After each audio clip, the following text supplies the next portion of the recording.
نحمده ونصلي على رسوله الكريم اما بعد فاعوذ بالله من الشیطان الرجیم بسم اللہ الرحمن الرحیم۔ کتاب سنی بہشتی زیور حصہ دوم۔ یہ کتاب PATF اسلامک انفو کی جانب سے ریکارڈ کی جا رہی ہے۔ عنوان تیمم کا بیان، صفحہ نمبر 146۔ اللہ عز و جل ارشاد فرماتا ہے، وَإِن كُنتُم مَّرْضَىٰ أَوْ عَلَىٰ سَفَرٍ أَوْ جَاءَ أَحَدٌ مِّنكُم مِّنَ الْغَائِطِ أَوْ لَامَسْتُمُ النِّسَاءَ فَلَمْ تَجِدُوا مَاءً فَتَيَمَّمُوا صَعِيدًا طَيِّبًا فَامْسَحُوا بِوُجُوهِكُمْ وَأَيْدِيكُمْ۔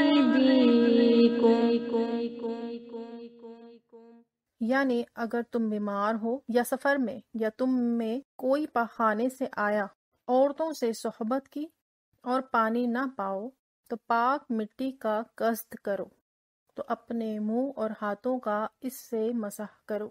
چند احادیث کریمہ۔ حضور اقدس صلی اللہ تعالی علیہ وآلہ وسلم کا ارشاد ہے، آپ فرماتے ہیں، نمبر 1، من جملہ ان باتوں کے جن سے ہم کو لوگوں پر فضیلت دی گئی ہے، یہ 3 باتیں ہیں۔ نمبر 1، ہماری صفیں فرشتوں کی صفوں کی مثل کی گئیں۔ نمبر 2، ہمارے لیے تمام زمین مسجد کر دی گئی۔ نمبر 3، جب ہم پانی نہ پائیں تو زمین کی خاک ہمارے لیے پاک کرنے والی بنائی گئی۔ مسلم شریف۔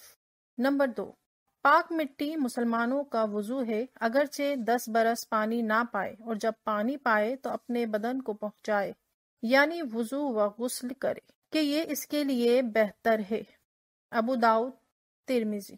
نمبر 3، حضرت ابو سعید خدری رضی اللہ تعالی عنہ فرماتے ہیں کہ 2 شخص سفر میں گئے اور نماز کا وقت آ گیا مگر ان کے پاس پانی نہ تھا، مجبوراً پاک مٹی پر تیمم کر کے نماز پڑھ لی، پھر وقت کے اندر پانی مل گیا۔ ان میں سے ایک صاحب نے وضو کر کے اپنی نماز دہرا لی مگر دوسرے نے نہ دہرائی۔ پھر جب خدمت اقدس میں حاضر ہوئے، اس کا ذکر کیا تو جس نے نماز دہرائی نہ تھی، اس سے فرمایا، تو سنت کو پہنچا اور تیری نماز ہو گئی، اور جس نے وضو کر کے نماز دہرائی تھی، اس سے فرمایا، تجھے دونا ثواب ہے۔ ابو داؤد۔ فقہی احکام۔ جس کا وضو نہ ہو یا اسے نہانے کی ضرورت ہو اور پانی پر قدرت نہ ہو، یعنی استعمال نہ کر سکتا ہو، تو وضو و غسل کی جگہ تیمم کرے، اور پانی پر قدرت نہ ہونے کی چند صورتیں ہیں۔ نمبر 1، ایسی بیماری کہ وضو و غسل سے اس کے زیادہ ہونے یا دیر میں اچھا ہونے کا صحیح اندیشہ ہو، خواہ یوں کہ اس نے خود آزمایا ہو کہ جب وضو یا غسل کرتا ہے تو بیماری بڑھتی ہے، یا یوں کہ کسی اچھے لائق حکیم نے جو ظاہراً فاسق نہ ہو کہہ دیا ہو کہ پانی نقصان پہنچائے گا، لہذا محض خیال ہی خیال بیماری بڑھنے کا ہو، یا کسی کافر یا فاسق یا معمولی حکیم نے کہہ دیا ہو کہ پانی نقصان پہنچائے گا، تو اس کا اعتبار نہیں، لہذا تیمم کرنا جائز نہ ہوگا۔ نمبر 2، چاروں طرف 1-1 میل پانی کا پتہ نہیں۔ نمبر 3، اتنی سردی ہو کہ نہانے سے مر جانے یا بیمار ہو جانے کا قوی اندیشہ ہو، اور لحاف وغیرہ کوئی ایسی چیز اس کے پاس نہیں جسے نہانے کے بعد اوڑھے، نہ آگ ہے جس سے تاپ سکے۔ نمبر 4، یہ جنگل میں ہے اور ڈول رسی نہیں کہ پانی بھرے۔ نمبر 5، درندے یا دشمن کا خوف یا کسی موذی کا صحیح اندیشہ ہو۔ نمبر 6، پیاس کا خوف کہ اگر وضو یا غسل کر لیا تو وہ خود یا اس کا ساتھی پیاسا رہ جائے گا اور پانی کا دور تک پتہ نہیں۔ نمبر 7، پانی کا گراں یعنی مہنگا ہونا، یعنی جو قیمت ہونی چاہیے اس سے دونا مانگتا ہے۔ نمبر 8، یہ گمان کہ پانی تلاش کرنے میں ساتھی بچھڑ جائیں گے یا ریل چھوٹ جائے گی۔ نمبر 9، یہ گمان کہ وضو یا غسل کرنے میں عیدین کی نماز جاتی رہے گی۔ نمبر 10، جو شخص میت کا ولی نہیں، اسے نماز جنازہ فوت ہو جانے کا خوف ہو۔ عامہ کتب، بہار شریعت۔ یہ کتاب PATF اسلامک انفو کی جانب سے ریکارڈ کی جا رہی ہے۔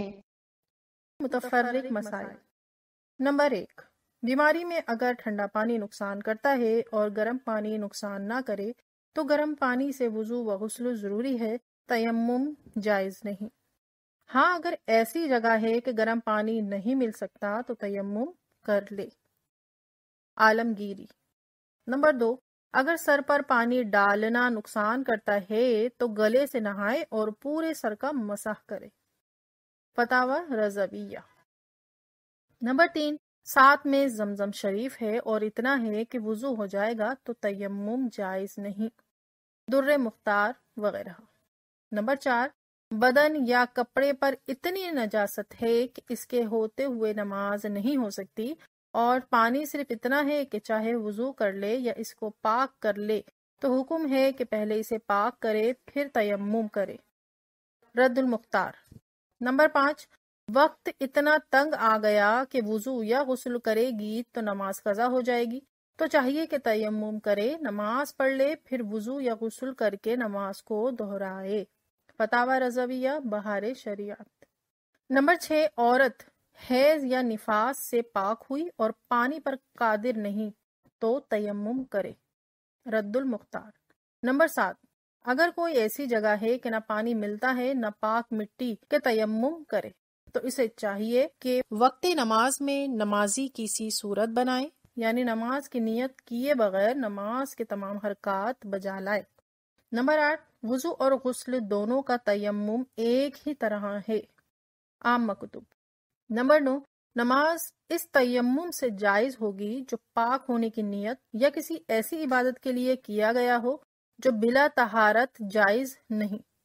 تو اگر مسجد میں جانے یا قرآن مجید چھونے یا زیارت قبر یا میت کو دفن کرنے کی نیت سے تیمم کیا تو اس سے نماز جائز نہیں، بلکہ جس کے لیے کیا گیا اس کے سوا کوئی اور عبادت بھی جائز نہیں۔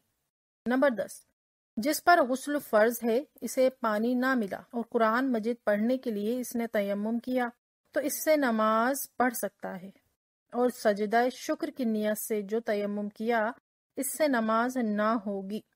مراقی الفلاح۔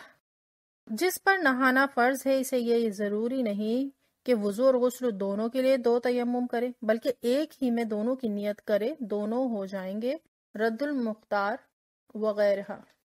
آپ دیکھ رہے ہیں PATF Islamic info YouTube channel. مزید اسلامک ویڈیوز کے لیے ہمارا چینل سبسکرائب کریں۔